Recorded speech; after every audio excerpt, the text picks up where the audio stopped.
Hey, hello, how do you do? Shady Doorags here, and welcome to another episode of Episode Rundown, where I, Shady Doorags, run down the episodes of Miraculous, Tales of Ladybug, and Cat Noir. And today we're looking at Season 2, Episode 23, Sandboy. Now, I like this episode a lot, mainly because it had a lot of plot elements to it, but I'm beginning to see a bias within myself where anything that has to do with plot, I tend to lean more towards, mainly because Season 1 starved us so much of plot that whenever plot happens in Season 2, which has been happening a lot, I get a little bit overly fond of the episode.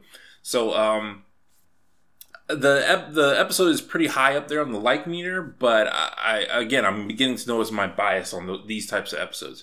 So the episode starts with Marinette and Tiki sitting in bed, just relaxing. They're getting ready for bed, basically.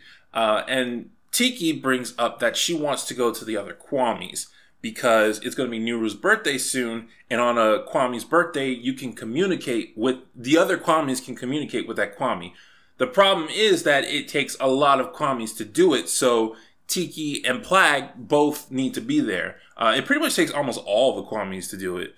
Marinette thinks that's a good idea, but Tiki says she's hesitant because Master Fu doesn't want them to do it, which I almost pulled out my hair when I heard that freaking... Okay, so let me explain this calmly. Alright, so the reason Master Fu doesn't want Tiki and Plag to go is because Hawkmoth can strike at any time, and they need to be ready for when he does.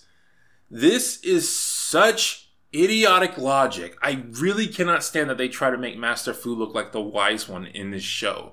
This is so dumb, because if the Kwamis can successfully get to Nuru, he can tell them who Hawkmoth is, where he is, and they can end this. The reward is well worth the risk, because Hawkmoth, even though he's creating supervillains, he's not going to do... Hawkmoth is creating supervillains. That's going to do a lot of damage if they're not ready to fight them. But if they can stop Hawkmoth once and for all, that's a really good consequence to that. And even if they can't, even if they fail, Tiki and Plag can still come later and stop Hawkmoth. The worst thing that could happen is that Marinette and Adrian die from Hawkmoth attacking. Which, has anybody ever died from Hawkmoth attacking? Like, let's be realistic. Let's be consistent within the show. Nobody has ever died from Hawkmoth attacking. People have come close, but... Again, I think the reward is well worth the risk, and I hate that this show is trying to make Master Fu once again look like the wise one when he's giving this very idiotic advice. So anyway, Tiki says, well, their plan is to have Waze as a lookout. That way, if anything happens, Waze will come and get Tiki and Plag, and they'll go back to their owners. Marinette, even though this is a rebellious idea, Marinette agrees to it. Yeah, Marinette is wiser than Master Fu, who'd have thought? And she lets Tiki go. Meanwhile, Plag just sneaks out. He just tells Adrian he's going to sleep, and he just sneaks out. Good foil between Tiki and Plag. And finally, Tiki and Plag have a conversation. And I love it. Like, these two, I've said their personalities are so opposite of each other. They would make really good foils. I don't feel Ladybug and Cat Noir make good foils. I feel Cat Noir is a little bit too goofy. And Adrian and Marinette also, I don't think they make good foils. But Tiki and Plag, they do make good foils. And I love the first thing Plag does when he sees Tiki is he calls her Sugar Cube. And she's like, I told you not to call me that. And yeah, I just loved it. I love these two interacting off of each other. But this again shows their differences, that Tiki was willing to tell Marinette. I think Tiki was actually supposed to lie to Marinette, but she didn't. She just decided to tell her. And Plag just, with ease, lied to Adrian. And so they both go off to to Master Fu's place, and they go inside the lockbox where the Miraculous are. And they talk to all the other Kwamis. Now, with Tiki, she's so freaking adorable. I was looking forward to seeing all these Kwamis. None of them are really as adorable as Tiki. So I was kind of disappointed when I saw them. They gave the snake Kwami a lot of lines. It kind of felt like he was the leader. I don't know if they did that because he is supposed to be the leader, or if because they just wanted to give this new character a lot of lines. But, like, I would think Tiki would be the leader. I would think Tiki would be instructing all these people. But, you know, as they say, just because Tiki has the most powerful Miraculous doesn't mean she's necessarily supposed to be the leader. So, who knows? Maybe the snake is just the wisest one there. So, they bring the Kwamis gift. I like inside the Kwami box, there's a bunch of human stuff. And it's like, yeah, the Kwamis don't get out, but they live for thousands of years. So, it's up to the other Kwamis to bring them gifts. Now, meanwhile, Nuru tries to sneak off. And this is a plot point I never thought of that the show actually addresses. Nuru tries to sneak off, but he can't. He stopped. And Hawkmoth said, I ordered you never to be more than a few feet away from me. Because apparently what this episode is addressing is that if the Kwamis are not near, even if you say their activation word, your Miraculous doesn't work. So that's why Hawkmoth ordered him, and Nuru has to obey. Like a force field pops up as Nuru tries to leave. He has to obey. So a Kwami has to obey their master. I thought a Kwami, you know, if you put on a Miraculous, the Kwami has to activate your power. I didn't know it had to obey you as well. And then Hawkmoth, or what's his name? Gabriel demonstrates this. He says that Nuru is not allowed to talk at all, and Nuru becomes silent. And he's saying, oh, I was just joking. That I'm not actually that cruel. You can talk. But yeah, it demonstrates that Kwamis have to do what their owners say. And I think that addresses a plot point that I didn't even consider, and I should have been considering. I should have been complaining about that a long time ago. But anyway, the Kwami midnight party starts. And they try to contact Nuru. At the same time, Hawkmoth feels some negative emotion, intense negative emotion. Hawkmoth gets access to his powers, even when Gabriel gets access to Hawkmoth's powers. That's how I'm gonna put it. Gabriel, for some reason, can sense negative emotion even when he's not Hawkmoth. Just if he's wearing the pendant, he can sense it. That doesn't make any sense. But whatever, let's just let it slide for now. And he turns into Hawkmoth, and he turns this random kid into Sandboy. Sandboy's powers is he's able to make nightmares come to life. So Marinette wakes up, and there's a twitchy, scary behind Adrian in her room who's talking about how much he loves Chloe. Marinette figures out, you know, there's an Akuma, and she has to run and get Tiki. Meanwhile, where Tiki is at, they're trying to contact Nuru, but they can't get through, so they come and get Waze, who's supposed to be guarding. Now, again, like, if Master Fu just agreed to this, like, Marinette could have gone to Master Fu's place and waited just in case something happened. Adrian could have as well just gone to Master Fu's place. I know Master Fu doesn't want Adrian and Marinette to know who each other are, but they could have been ready. Like, this could have been a better plan than it was. But anyway, Waze goes inside to help, which means nobody knows what's going on. Now, they do this thing where they have to sing or whatnot. But like I said, it takes almost all of them. I think the only one missing is the Peacock Kwami. The Peacock Kwami Nuru and the Peacock Kwami. But again, if they're trying to contact one other Kwami, there's always going to be one missing. It takes freaking all of them just to contact one, or at least almost all of them just to contact one. They managed to get through, but Nuru is currently inside Hawkmoth, so they contact Hawkmoth. And this stupid behind Kwami says out loud, "Try harder, we need to find Nuru and talk to him." Thanks for saying that out loud. So Hawkmoth, he's like freaking out, like, what is this?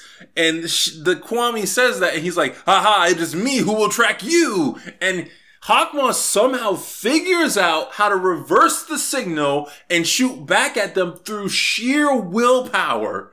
Through sheer willpower, he's doing this. They even say it out loud. He's got such a strong will. Like, jeez Louise. For someone who doesn't know anything about the Miraculous, he sure knows how to use them. But I'm saying that after I complained so much about how he's horrible at his job. But they cut off the transmission. Hawkmoth is able to find a general location, but not the exact location. But because he's in Hawkmoth form, they're like, wait a second, he's in Hawkmoth form, he must be akumatizing someone. Marinette and Adrian, or Ladybug and Cat Noir need their Miraculous to activate. So, interesting thing, I almost forgot to mention this, but it's actually very important. Tiki, when she's talking to the other Kwamis, she tries to say Marinette's name, but she can't. Bubbles come out. And somebody says, you forgot about the spell that makes it so we can't say our owners' names. So I don't know if Master Fu put that on them or if it was put on them when they were created, but apparently when they're talking to each other, they can't say their owners' names. However, they can still say their owners' names in front of each other. I don't know if this was just a bad translation or if it was an error, a plot hole, or if they actually meant to do this. But later, Tiki will say Marinette's name in front of Waze.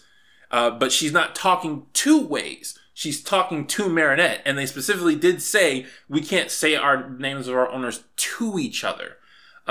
So Tiki and Plague fly out of the thing. Marinette has already made her way to Master Fu. Master Fu has woken up, and his nightmare is that, the Council of whatever is upset at him for losing the 2 Miraculouses.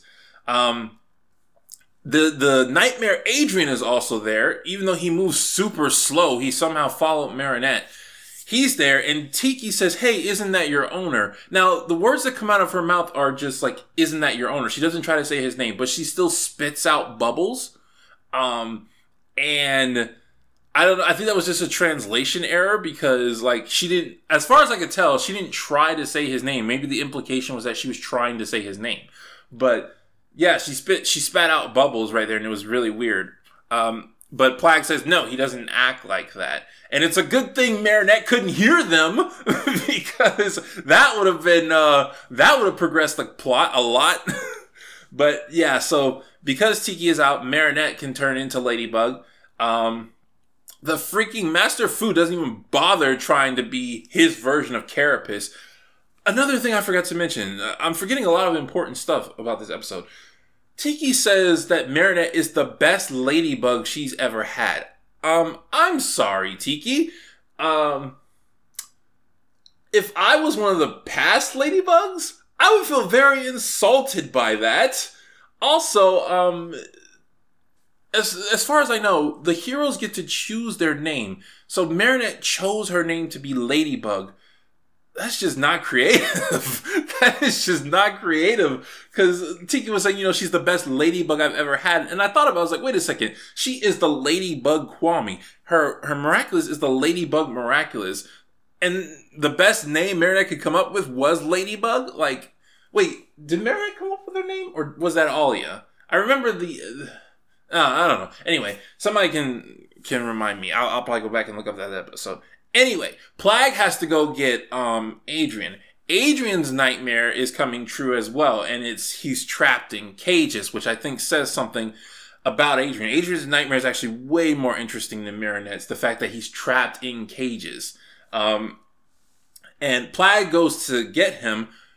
Sandboy sees him, and I think in my head, all Sandboy has to do is follow him, and he'll know Cat Noir's true identity. Hawkmoth says, stop him or follow him. And I'm like, Hawkmoth, no, just secretly follow him. Plague doesn't know Sandboy is there.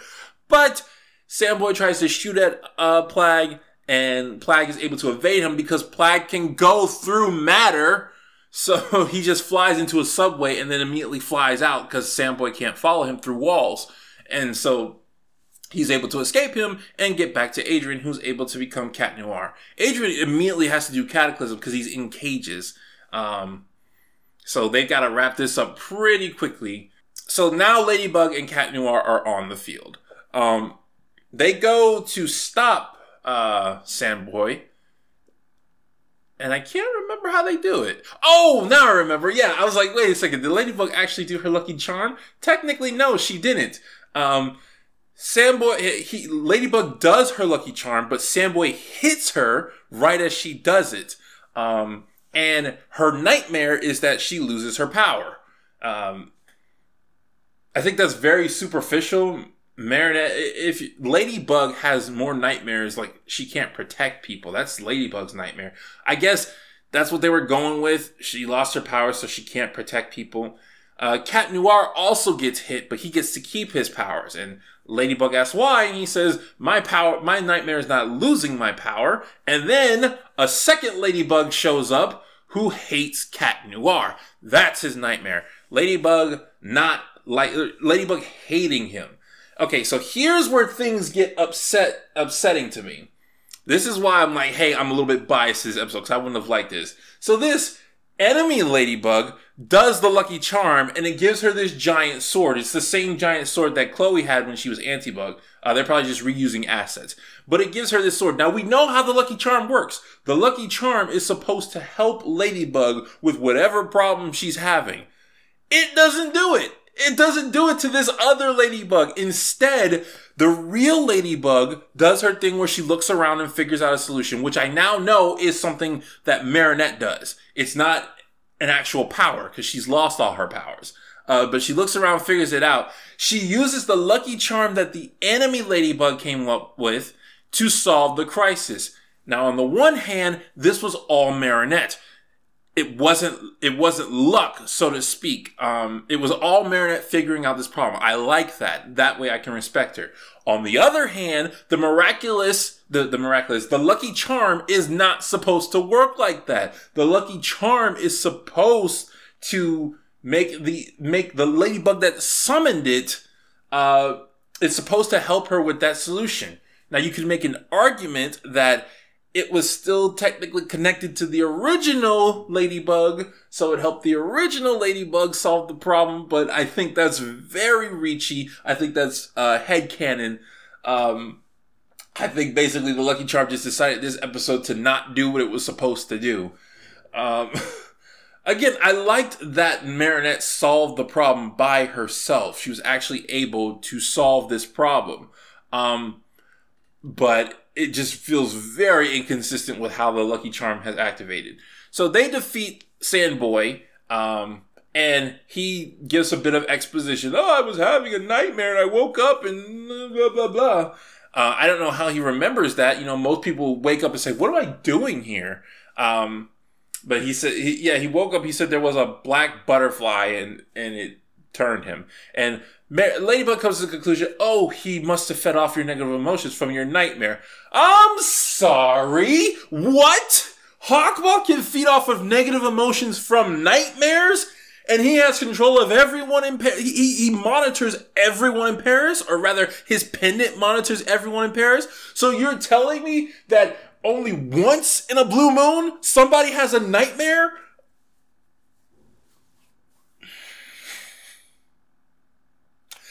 Hawkmoth is too powerful for this show. He's too powerful. The fact that his Miraculous relies on someone having a negative emotion, which people have all the time, intense negative emotions, especially with the internet being canon. The internet would make everybody in this show have so many negative emotions. And now you're telling me that he can do it when people have nightmares. Like, you can't just calm yourself down when you're having a freaking nightmare. Oh my goodness, why does he not do this every single night? There's gotta be somebody having a nightmare in Paris every night.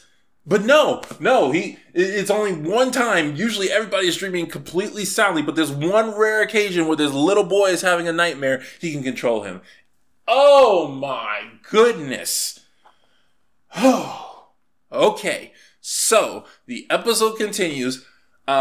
Tiki and Waze and Marinette all apologize to Master Fu. They shouldn't. Master Fu's an idiot, but they apologize to Master Fu, and that's when Tiki says Marinette's name in front of Waze. So I was wondering if that was foreshadowing. They also cut back to Plag and Adrian says he's fine with Plag doing whatever he wants. He knows what it's like to be caged up. And I thought that was a good kind of arc for Adrian, which is weird because this episode wasn't about Adrian at all. He wasn't even in it for that long. But that was actually...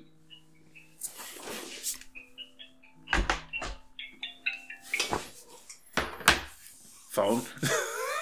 That was actually kind of interesting for him to go through something like that. that for him to have to express that to Plagg, like it showed throughout the episode, he's scared of being caged up all of his life. And naturally, he wouldn't want to do that to somebody else. He wouldn't want to do that to Plagg. So that's the end of the episode. I knew from the beginning that they weren't going to be able to contact Naru because that's an episode-changing success. And if that had succeeded, the status quo would have been changed. And this is not a show that likes to change the status quo, which is sad because it has a running plot. It has an overarching plot. So if it's not willing to change the status quo, it's really not going to get anywhere with its overarching plot.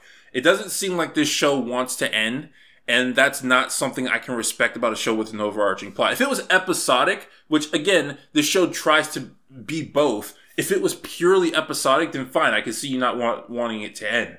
But when you have a plot, when you have the characters continuing to a single goal in every episode, stop Hawkmoth, get the Miraculous away from Hawkmoth, and save Paris. The fact that they're not really when they have episodes like this and you can predict that they're not going to progress, is not good. Is not good. I'm not going to say the characters aren't progressing because they're getting more allies, they're getting more powerful, and I imagine the next episode something major is going to happen. But it's when I can predict a really good plan like this is going to fail. Like, I'm not on the edge of my seat like, oh, I hope they do this because it'll finally solve the thing. You know, I know it's going to fail. It's kind of disappointing. Anyway, that's that episode. I had a lot to say about that episode, but again, it was plot related, so understandable. The next is the 2-part season finale. That's probably going to take a little bit while because BoJack Horseman week is coming up and I'm working on those videos, et cetera, et cetera. So, but yeah, I will have a reaction video for you guys for that one. For those it's 2 episodes. I held up all 5 hands and said 2. It's 2 episodes. And we'll come back and we'll watch my reaction to that. Yes, we will. I grammar good. Anyway, this has been Shady Doorags. So long. Farewell. Auf Wiedersehen. Goodbye.